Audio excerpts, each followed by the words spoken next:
Okay, देखिए भाई, last class में हमने वेरिएशन, जो लास्ट 2 क्लासेस हुई थी उसमें वेरिएशन इन जी पढ़ा था।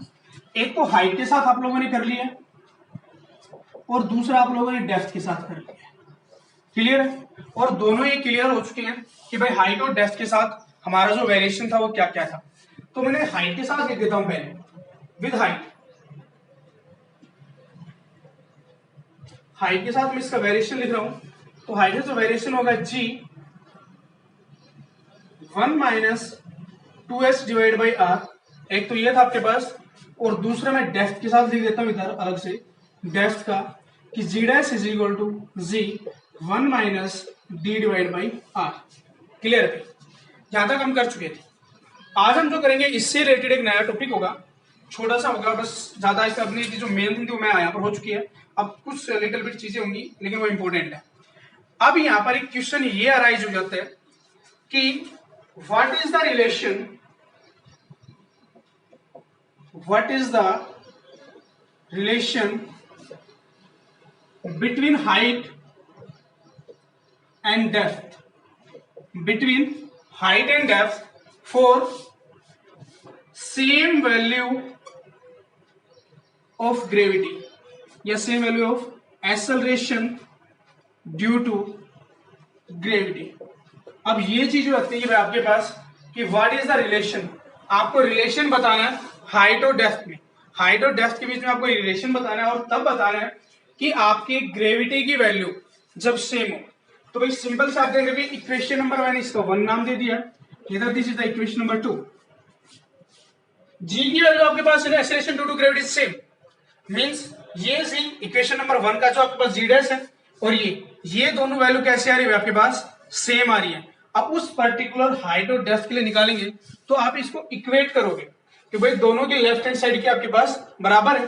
ठीक है, मैं लिख देता हूं g dash due to height will be equal to g dash due to depth, both will equal. भाई आपके पास ये देखिए for same value of acceleration due to gravity, वो कहीं पर भी हो सकती है भाई। ठीक है, तो आपको सिर्फ ये रिलेशन निकल के आ रहा है कि भाई g dash for the height and g dash for the depth both are same. जब दोनों सेम है तो दोनों की लेफ्ट हैंड साइड जो बराबर होगी तो राइट हैंड साइड भी क्या रहेगी भाई, इक्वल। जब राइट हैंड साइड इक्वल होगी तो मैं यहां से लिख सकता हूं that g 1 minus 2s divide by r that is equal to g 1 minus d divide by r. G से जी कैंसिल हो गया, ठीक है, क्योंकि दोनों साइड ये जी इक्वल होता है, 9.8 होता है आपके पास, तो इधर से जी ये कैंसिल हो गया भाई, ये जी से जी यहां से कैंसिल हो गया। आपके पास बच गया 1 minus 2s by r, 1 minus 2s by are.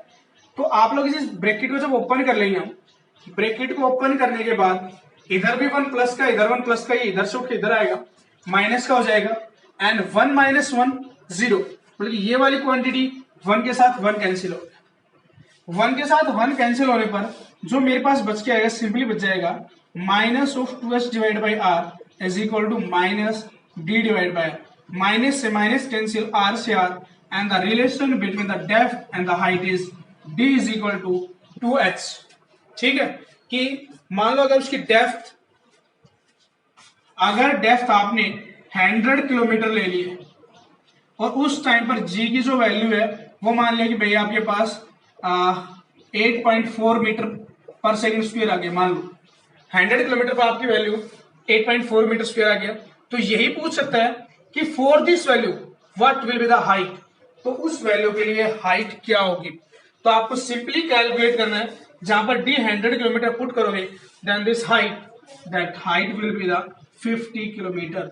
बोले कि 50 किलोमीटर की हाइट के ऊपर जो g की वैल्यू है वो सेम हो जाएगी डेप्थ के बराबर। मीन की जो डेप्थ 100 किलोमीटर थी, जब उसकी वैल्यू g की वैल्यू 8.4 थी, इसी g की वैल्यू के लिए हाइट क्या होगी, then this height will be, आप पुट करोगे यहाँ पर d की वैल्यू 100 है, 2 से डिवाइड हो जाएगा, 2 से डिवाइड और 100 divide by 2 that will be the 50। तो हाइट आपके पास कितना निकल गया भैया, 50 किलोमीटर। कई बार क्या होता है क्वेश्चन सिंपल सा दिया जाता है लेकिन हम थोड़े से कंफ्यूज हो जाते हैं।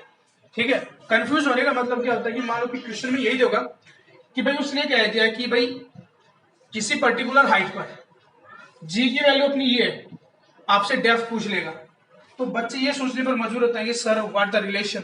तो यहाँ पर जो आपका रिलेशन है that is the direct relation between the height and the depth. Same value के लिए ये सिर्फ तभी होगा जब एक्सेलरेशन ड्यू टू की जो वैल्यू है ना, ड्यू टू ग्रेविटी, उसकी जो वैल्यू होगी वो कैसी रहेगी भाई हमारी, सेम। जब वो वैल्यू सेम होगी तभी ये रिलेशन पॉसिबल होगा। ये नहीं कि भाई 9.8 यहाँ पर जी की वैल्यू 8.4 दे रखी है और किसी दूसरी वैल्यू के लिए आपसे हाइट पूछ रखी है, then will you will use your own formula, ये वाला या फिर ये वाला। ये डेप्थ के लिए यूज करोगे और ये हाइट के लिए यूज करोगे। क्लियर? ठीक है। सो अब हम जो बात कर रहे हैं that the acceleration due to gravity at moon. अब इस टॉपिक में हम आगे बढ़ लेते हैं भाई, कैसे क्या कुछ है। तो भाई सीधी बात है, हमें पता है कि एक्सेलरेशन ड्यू टू ग्रेविटी का जो फॉर्मूला होता है that g capital M divide by r square. ठीक है। अर्थ के लिए जब यूज करते हैं तो मैं निकालना चाहता हूं भाई जी फॉर द अर्थ सरफेस। तो कैपिटल जी तो भाई कांस्टेंट है, universal constant, it never change, वो कभी चेंज होता नहीं है। मास यहां पर हम यूज कर लेंगे mass of the earth divide by radius, that the radius of the earth. तो यहां पर भाई रेडियस का स्क्वायर हो जाएगा अर्थ। ठीक है। सिमिलरली जब मैं इसको मून के लिए यूज करना चाहूंगा तो ग्रेविटी एट मून, मून के ऊपर, तो भाई जी की वैल्यू तो कांस्टेंट रहेगी। मास अब जो मैं यूज करूंगा किसका यूज करूंगा भाई, मून का मास यूज करूंगा। यहां पर हमने अर्थ का, क्योंकि अर्थ के लिए निकाले थे तो मास ऑफ अर्थ यूज किया था, यहां पर मैं मून के लिए निकालना तो मास ऑफ मून यूज करूंगा, डिवाइड बाई द रेडियस। यहां पर अर्थ की रेडियस यूज हुई थी, यहां पर क्या हो जाएगा आपके पास, the radius of the moon, moon की रेडियस का क्या हो जाएगा भैया, स्क्वायर हो जाएगा। ठीक है। अब सिर्फ इतना डिफरेंस है कि वैल्यू पुट करनी है और उसको सोल्व करना है। What is the value of different जो देखे हैं, capital G 6.67 10⁻⁻11 newton metre square पर kilogram square. Mass of earth that is 5.78 और यहां पर अप्रोक्स कर देते हैं बेटा हम, अप्रोक्स 6। क्लियर है? इसको हम अप्रोक्सीमेट लेके चलते हैं, 6 इंटू 10⁻22 किलोग्राम, 24 किलोग्राम। ये आपके पास होता है इसका 24 किलोग्राम होता है। सो ये हो गया radius of earth, this is 6400 kilometre और दैट इज 6.4 इंटू 10⁻6 मीटर। क्योंकि एसआई यूनिट, डिस्टेंस की एसआई यूनिट क्या बेटा हमारे पास मीटर है, तो हर एक चीज को हमें कन्वर्ट करना पड़ेगा in the metre, kilogram, second time जो होगा। ये हो गया। उसके बाद है भाई mass of moon, mass of moon that is 7.36 into 10⁻22 kilogram and the radius of earth that is 1.74 10⁻6 metre. This is the radius. ठीक है भाई, ये आपके पास इसकी क्या हो जाएगी, रेडियस ऑफ अर्थ बेटा मून, अर्थ के ऊपर लिख दिया यहाँ पर रेडियस ऑफ मून। ठीक है। सारी की सारी वैल्यूज इन दोनों फॉर्मूले में यूज करनी है और इसको इक्वेट करना, मतलब इसको सोल्व करना। तो मैं सोल्व करने का आसान सा तरीका निकाल लेता हूँ कि भाई क्यों ना मैं इन दोनों को डिवाइड करके देख लूँ, क्योंकि भाई एक अलग अलग वैल्यू निकालूं और एक उससे अच्छा है कि मैं ये चेक कर लूं कि भाई अर्थ की ग्रेविटी और मून की ग्रेविटी में क्या रिलेशन है, what is the relation in the gravity of moon and the gravity of earth. तो भाई मैंने क्या कर दिया, इसको इक्वेशन नंबर 1 का नाम दे दिया and that is the equation number 2। Divide कर दो भाई, डिवाइड इक्वेशन 2 बाई 1 से इसको डिवाइड करेंगे तो भाई ये आपके पास हो जाएगा gravity at moon that is capital G mass of moon divide by the radius square of moon divide gravity of earth. इसको जब डिवाइड करेंगे तो यहां से आपके पास ये चीज ऊपर चली जाएगी, रेडियस ऑफ अर्थ का square divide by g mass of earth. G से तो जी कैंसिल हो, वैल्यू पुट कर लो भाई सारी वैल्यू। मास ऑफ मून ये दे रखा है 7.36 into 10⁻22। Radius of earth that is the 6.4 into 10⁻6 का square divide by radius of moon that is 1.74 into 10⁻6 का square into mass of earth that is 6 into 10⁻24। Clear? 10⁶ 12 से 10⁶ कैंसिल हो जाएगी, ठीक है। तो यहां से आप इसको जो सोल्व करेंगे ना, तो सोल्व करने पर जो इजीली आंसर निकल के आएगा दैट इज 1/6। एग्जैक्ट 1/6 नहीं आता भाई, 5.94 समथिंग आता है, ठीक है। इसको जब हम सोल्व करते हैं तो सोल्व करने पर जो इसका आंसर आएगा, कुछ चीजें कैंसिल हो जाएंगी, आप इसको सोल्व करेंगे तो सोल्व करने पर जो वैल्यू आएगी दैट इज मीन्स की दिस अप्रोक्स वैल्यू 0.163 इंटू 10 की पावर 1, मतलब कि ये आपके पास ये निकल गया, ठीक है। मैं आप सिंपली कहेंगे आपके पास 0.16 समथिंग ये निकल के आएगा। तो इसका मतलब ये हो गया भाई, जब मैं इसको कंपेयर करने लग रहा हूं तो कंपेयर करने पर इसकी वैल्यू को मैं हटा देता हूं यहां से, ठीक है। और मैंने इसको इक्वेट करके 5.9 को मैं अप्रोक्सीमेट 6 लिख सकता हूं भाई, क्योंकि यहां पर हमने मास को भी अप्रोक्सीमेट करके लिखा हुआ है। तो यहां पर this value will be 1/6, mean कि नियर अप्रोक्स 1/6 आएगा आपके पास आंसर। एग्जैक्ट तो आप कैलकुलेट करेंगे तो ये 1.59 समथिंग निकल के आएगा।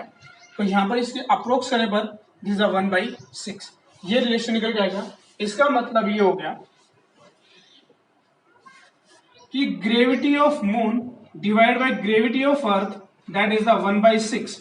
तो इस ग्रेविटी ऑफ मून की वैल्यू निकालेंगे तो क्या हो जाएगा भाई, ग्रेविटी ऑफ अर्थ। मीन कि मून की जो ग्रेविटी है वो अर्थ की ग्रेविटी के कंपैरिजन में कितनी है भाई, 1/6 है, ठीक है। अब अर्थ की ग्रेविटी देख लो आपके पास कितनी है, 9.8।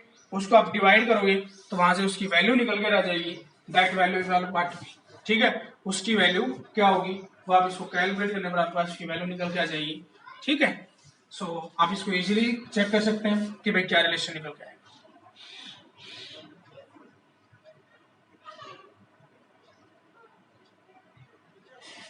बेटा एग्जाम में आपके पास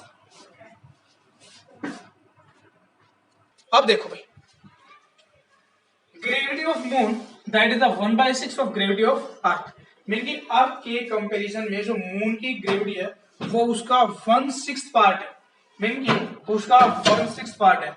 अब क्वेश्चन कई बार ये अराइज हो जाता है, कई बार जैसे हम कर रहे होते हैं और आप लोगों ने भी सुना होगा कि सिंपल सी चीज होती है, वो उस तरह की भाई why there is no atmosphere at moon. कभी सुना आप लोगों ने कि मून के ऊपर एटमॉस्फेयर होता है? क्या ऐसा पाया गया कि मून के ऊपर गैसेस पाई गई हैं? ठीक है, नहीं, ठीक है। क्वेश्चन यही अराइज होता है, व्हाई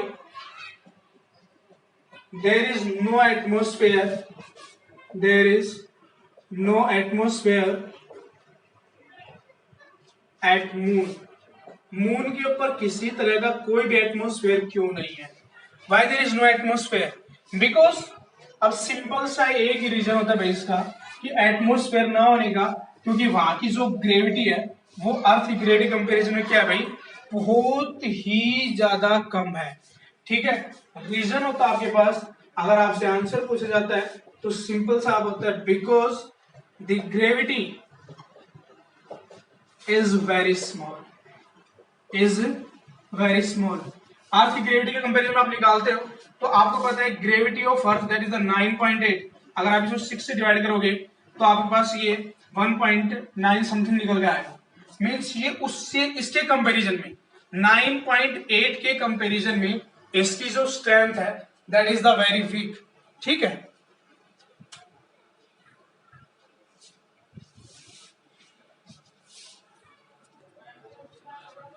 देखिए भाई, सो क्या होता है कि जो ग्रेविटी होती है ना, उस ग्रेविटी के ऊपर आपके पास जो वैल्यू क्या है, ये बहुत कम आ रही है 9.8। अगर मैं इसको अप्रोक्स ले देता हूं तो 10 एंड दैट इज अप्रोक्स 2, तो 10 के कंपैरिजन में जो 2 है वो बहुत छोटी क्वांटिटी बन जाती है आपके पास, मतलब इसका 5 टाइम अप्रोक्स बन जाता है, ठीक है। तो मतलब ये वैल्यू तो भाई अपने पास कम आ गई है। जब वैल्यू कम आई तो इसका मतलब ये होगा कि भाई ये कुछ ना कुछ उसी कम ग्रेविटी के साथ क्या करेगा, काम करेगा, क्लियर है।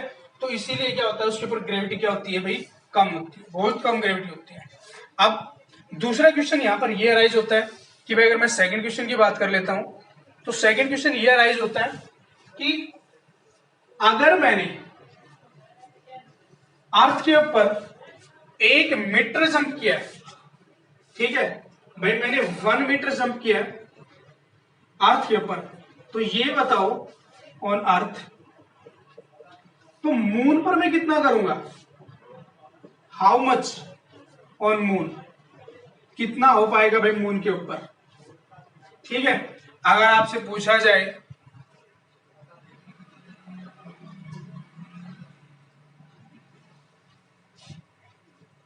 ठीक है, अब बेटा वो वैल्यू देख लेना, एक्चुअली हो सकता है कि मैंने थोड़ा गलत बोल दिया, 6 आप करोगे 16 1.6 समथिंग आएगा, ठीक है 1.3 नहीं 1.6 आएगा, ठीक है 16 6 हाँ 1.6 समथिंग आएगा, ठीक है, मे भी हो सकता है गलत हो गया हो, तो मतलब तो उसके कंपेरिजन में कम होती है।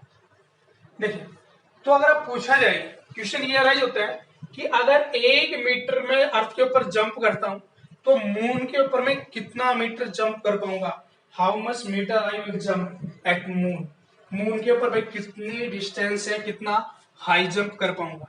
सिंपल सी वही चीज होती है, क्योंकि हम किसकी वजह से जंप नहीं कर पाते भाई, एक्सेलरेशन ड्यू टू ग्रेविटी, क्योंकि अर्थ की ग्रेविटी हमें क्या कर रही होती है, अपनी तरफ एक ज्यादा फोर्स से क्या कर रही होती है, स्ट्रॉन्ग कर रही होती है।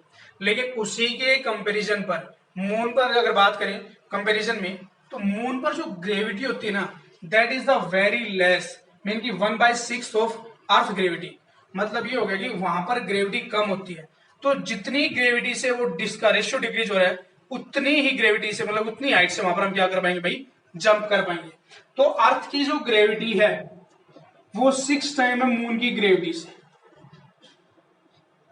मून की ग्रेविटी से, क्लियर है भाई, अप्रोक्सीमेट 6 है, या मैं कह दूं कि भाई gravity of moon that is the 1/6 of gravity of earth.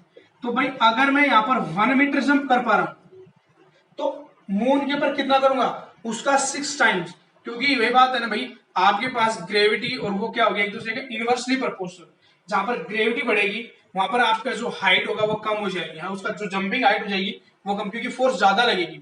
लेकिन ग्रेविटी जहां पर कम होगी, ठीक है, वहां पर फोर्स ज्यादा लग जाएगी, तो सीधी बात है जब फोर्स ज्यादा लगेगी तो आप इजीली से क्या कर पाएंगे, जंपिंग।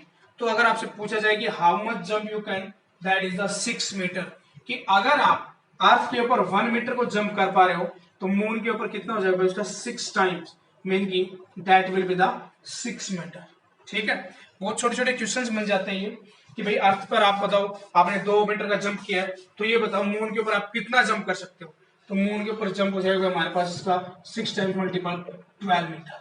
क्लियर है, तो ये टॉपिक आपके पास मून की ग्रेविटी से रिलेटेड था, कि भाई मून की ग्रेविटी के ऊपर क्या चीज होती है, कैसे उसका निकालते हैं। अब 2 छोटे छोटे टॉपिक बचते हैं, एक मास और एक वेट, वो भी करवा देता हूँ, अभी है हमारे पास टाइम। ठीक है, तो छोटे छोटे टॉपिक है, बहुत ज्यादा बड़े नहीं है, सिंपल सी चीजें हैं मास और उसमें बहुत छोटे, वो और देख लेते हैं अब।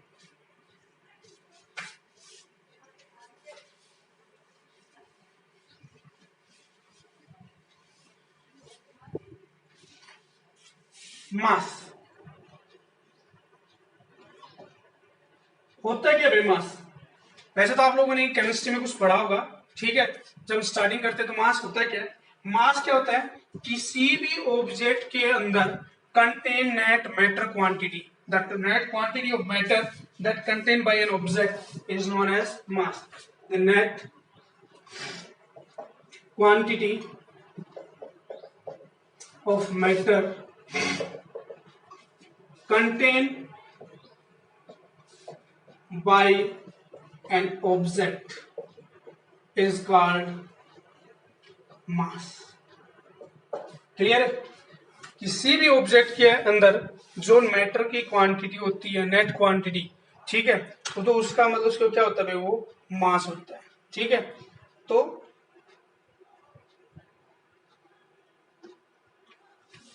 क्लियर, देखिए जैसे कि मैंने क्या दिया भाई, यूनिट ऑफ मास,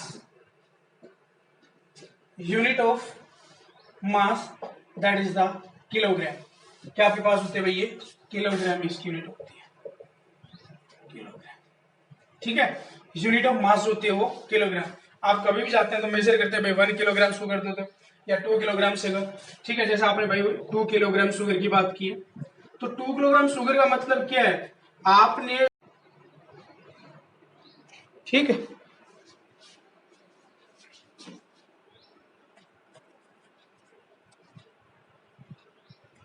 तो जो नेट क्वांटिटी हमने मांगी है that net quantity is 2 kilogram. तो आपके पास ये क्या हो गया, यूनिट ऑफ मास। अब इसमें एक छोटी चीज होती है, मास इज स्केलर क्वांटिटी और vector quantity, it is a scalar quantity. Scalar quantity, क्या मास कभी जीरो हो सकता है? नेवर बी जीरो, मास कभी भी जीरो नहीं हो सकता। क्लियर है? ठीक है, मास कभी भी जीरो नहीं होता आपके पास। ठीक है, तो आपके पास क्या होगा भाई, जो मास होता है ना, ठीक, वो क्या होता है कि net quantity of the matter contain by object, ठीक है, इज कॉल्ड मास। किसी भी क्वांटिटी है उसका जो नेट मैटर कंटेन किया गया है उस नेट को क्या बोलते हैं आपके पास भाई, मास बोलते हैं। अब कई बार क्वेश्चन ये अराइज होता है कि अगर मैं बात कर लेता हूं कि भाई जो मास है, क्या मास वेरी कर सकता है, ग्रेविटी के ऊपर डिपेंड करता है? तो भाई क्वेश्चन ये अराइज होता है, mass never depend on gravity. ये चीज याद रखिएगा, मास नेवर डिपेंड ऑन ग्रेविटी। मास कभी भी ग्रेविटी के ऊपर डिपेंड नहीं करता है। आप बेशक अर्थ पर मेजर करें, या आप मून पर चले जाएं, या मार्स पर चले जाएं, ठीक है, कहीं पर भी हम जाएंगे तो जो हमारा मास होता है ना भाई, दैट रिमेन सेम, वो हमेशा सेम रहेगा।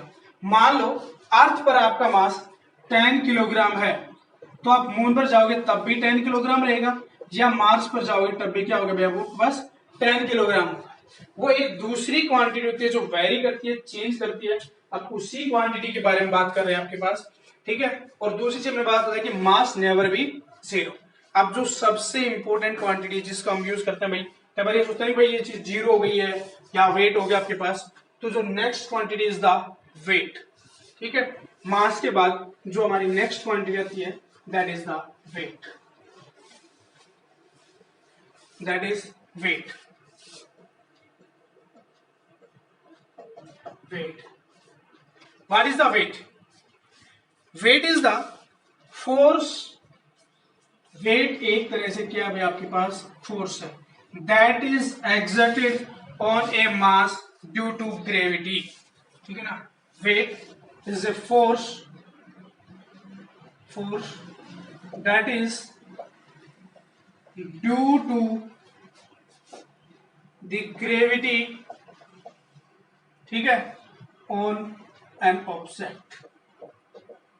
एक वो फोर्स है जो ग्रेविटी की वजह से किसी भी ऑब्जेक्ट के ऊपर एक्ट होती है, उसको बोलते हैं भाई हम क्या बोलते हैं, उसको वेट बोलते हैं। आपको पता है कि कोई भी चीज आप ऊपर की तरफ जाने की कोशिश करते हो तो आपको कभी फील होता होगा कि कोई ना कोई चीज आपको नीचे की तरफ अट्रैक्ट कर रही है, एंड दैट अट्रैक्टिव चीज जो आपके पास मैंने बार बार बताया हुआ था कि that attractive thing that is the gravity. उसी तरह से जो हमारा वेट होता है, that weight also act in downward direction. जो वेट होता है वो क्या आपके पास भाई, डाउनवर्ड डायरेक्शन में, and this weight is a force, and force due to gravity that the mass into acceleration due to gravity.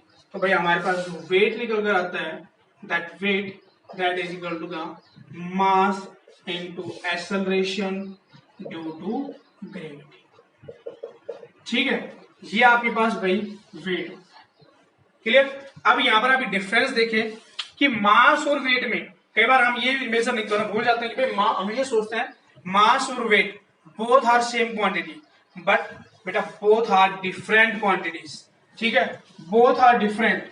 मैं यहां पर मास की बात कर लेता हूं और इधर मैं वेट की बात कर रहा हूं, क्लियर है। इधर मैं वेट की बात कर रहा हूं, इधर मास की, ठीक है, आपके पास हो गया। सो मास एक वो क्वांटिटी है जो नेट क्वांटिटी, वेट ग्रेविटी पर काम करती है। क्या मास जीरो हो सकता है? Mass never be zero, never be zero, अभी अभी बताया था। लेकिन वेट जीरो हो सकता है, इट विल बी जीरो। पता है कहां पर? जहां पर जी की वैल्यू जीरो होती है, at the centre of the gravity, weight क्या हो सकता है हमारे पास? जीरो हो सकता है, कि at the centre of the gravity weight क्या होगा भाई? जीरो हो जाएगा, clear. Second thing, it is scalar quantity, it is scalar quantity, and it is vector quantity, क्योंकि फोर्स कैसी क्वांटिटी है भाई, वेक्टर क्वांटिटी है। कैसी क्वांटिटी है, vector. It always act downward direction, downward. किसी भी ऑब्जेक्ट के ऊपर जो वेट एक्ट करता है वो हमेशा डाउनवर्ड एक्ट करेगा टुवर्ड द सेंटर। जैसे आपने यहाँ पर एक ब्लॉक रख दिया टेबल के ऊपर, ये ब्लॉक रखा हुआ, इसका मास आपके पास मान लो 10 किलोग्राम है, तो इसका जो वेट होगा that always act in the downward direction, mg। जो वेट करेगा वो वेट हमेशा डाउनवर्ड डायरेक्शन में क्या होता है भाई, एक्ट होता है। क्लियर है। तीसरी चीज, it not very, it is same at everywhere. आप कहीं पर जाएं सेम रहेगा, but it varies, it varies with g. G की वैल्यू के साथ क्या करेगा, वेरी। जैसे आप किसी हाइट पर चले गए पर्टिकुलर, मैं बताया था ना भाई, जैसे हम 32 किलोमीटर की हाइट पर जाते हैं तो 1% ग्रेविटी कम हो जाती है, 64 पर जाएंगे तो 2% कम हो जाएगी, उससे ऊपर जाएंगे तो परसेंट कम होता चला जाता है।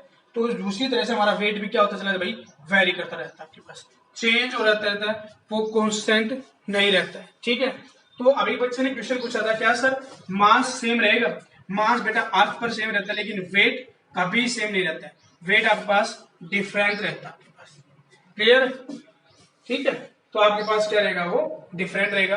तो ये आपके पास हो गया कि mass never be zero, it is scalar quantity, it is even. और एसआई यूनिट सबसे इंपॉर्टेंट है कि इसकी जो एसआई यूनिट होती है ना बेटा, that is the kilogram, and the SI unit that is Newton, क्योंकि फोर्स है ये, और फोर्स की एसआई यूनिट क्या रहती है आपके पास, न्यूटन रहती है। मास इज सेम एवरीवेयर, आप कहीं पर भी जाएं मास क्या रहेगा आपके पास, हमेशा सेम रहेगा। ठीक है। आपके पास क्या रहेगा भैया, सेम रहेगा। ठीक है। तो यहां पर मैं आपका ये टॉपिक कंप्लीट हो चुका बेटा, ये जो पूरा अपना था जो ग्रेविटेशन का कंप्लीट। बाकी एक छोटा सा टॉपिक और ऐड हो सकता है आपके यहाँ पर, जिसको हमने एक्सेलरेशन ड्यू टू ग्रेविटी का नाम दिया।